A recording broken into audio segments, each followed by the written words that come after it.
Starfleet, prepare yourself for Warp 10 excitement. Discover the undiscovered country. Hello everyone, welcome back to the channel. Welcome to a little chat about the latest episode of Star Trek Lower Decks. Yes, I'm not reviewing this on a weekly basis because it's a comedic show. I find comedy hard to review because you don't get an element of the jokes. You don't get a feel for them or anything like that. But nevertheless, I had to talk about this episode because Deep Space Nine. Let's do it.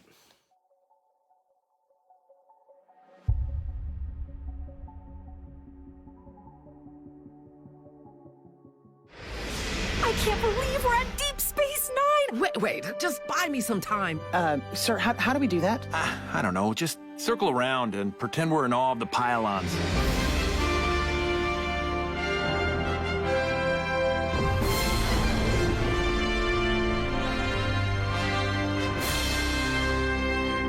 Just keep circling. Okay, yeah, so I've got a new review series going anyway where I'm revisiting Deep Space Nine.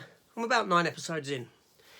And thusly, I had to talk about this episode of Lower Decks called Hear All, Trust Nothing. Captain Carol Freeman stands I can't believe this. I wonder how Mariner's taking it. Oh, I'm taking it. Taking it to the limit. Did you time your entrance to say that? What? No. Oh yeah, she did.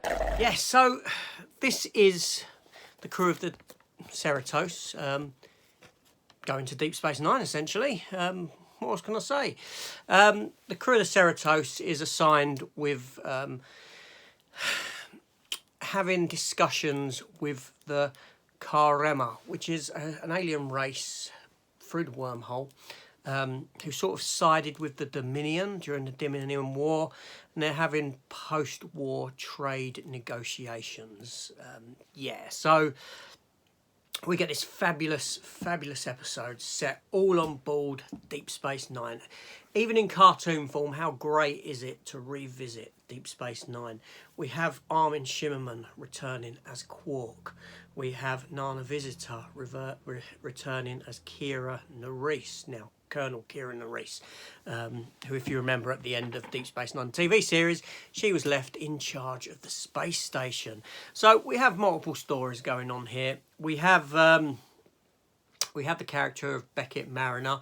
She stays on board the Cerritos and gets involved with a crew member we've not met before, had very little to do with, called Jennifer, who's someone who wants to be her friend, and Beckett's a bit reluctant to be friends with her, but she agrees, and they sort of have a sort of get together with her and her friends in one of her friends' quarters, and yeah, and they start making candles and all that sort of nonsense going on. Whilst Boimler, Tandy and Rutherford head over to Deep Space Nine. They've got some stuff to deliver, but once they've delivered it, the time is their own. So they get to explore Deep Space Nine, the promenade. They get to go and visit Quark, and Boimler's excited to visit Quark's because it's the original Quark's, because Quark himself has now franchised his establishment, and he's got loads of them throughout the Alpha Quadrant. Yeah, and it just leads to some fantastic stuff. You've got Morn is still there. Morn, the character, who always propped up the bar in Quarks. He's still there, propping up the bar. And we're given this story where these trade negotiations don't go down too well, primarily because of Quark, because Quark's replicator that he's using inside his establishment is actually technology from this alien race. And he doesn't want nothing to do with the alien race. In fact, when the crew of the Cerritos actually bring the aliens to him, because they think that he would be a way of helping out with their negotiations, he's very cold and distant towards them and horrible to them. But it's all because he's trying to protect the secret that he's using their technology to make his drinks, which he uses throughout his establishments. At this point, this alien race decide to take Quark, and they take him on board their ship. At the same time, you've had Boimler and the crew delivering their stuff on board this ship, taking it on board with another Orion character who believes himself to be a pirate, a bit of a pirate, but it turns out that he's just full of rubbish, because they leave Deep Space Nine because the alien race have got Quark. They head off towards the wormhole to go back through, taking Quark with them because he's stolen their technology and he's utilising it.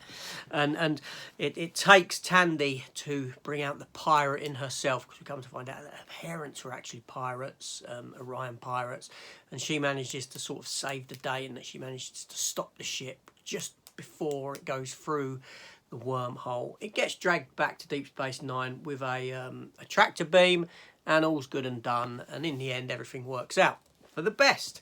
Now, the story is just, you know, it's full of jokes. It's full of jokes, you know, when they decide to go on to a tour of Deep Space Nine. You got one of the characters saying, "Oh, let's do this circle," because it's just a circle, isn't it? You know, and you got things like that, and the pylon scene that I've already shown a clip of. Fantastic stuff when they're trying to, waste some time. So let's just look at the pylons in awe. It's great to have Armin Shimmerman back and Nana Visitor, although you can tell that they sound a bit older in their voices and this sort of a thing. But overall, it's just a fantastic time revisiting Deep Space Nine. But at the same time, it's somewhat sombre because, you know, at the end of Deep Space Nine, when the actual series ended, all the characters sort of went their own separate ways, didn't they? Not many remained on board the space station. And so you've literally only got Quark and Major Kira there, which is unfortunate. You know, these two get quite a bit to do in the episode, and you know, having them back to voice the characters is just fantastic. They sound old though, like I said. But yeah, no, all good fun. Really enjoyed it.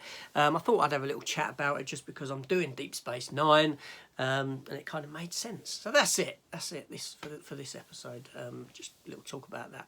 I really enjoyed it. I love this series. It's a whole lot of fun, written and made by people who know Star Trek, who poke fun at Star Trek, but in such a loving way. It's great. Yeah, if you've got the opportunity to check this episode out, check this episode out. You won't be disappointed. This is AJ. Thanks for watching. See you on the next one. Take care all. Goodbye. Fleet isn't all about being fed fruit by erotic aliens with slightly different nose ridges. I could get real used to this kind of treatment. Sometimes you gotta get your hands dirty. It's on. This is an unauthorized launch.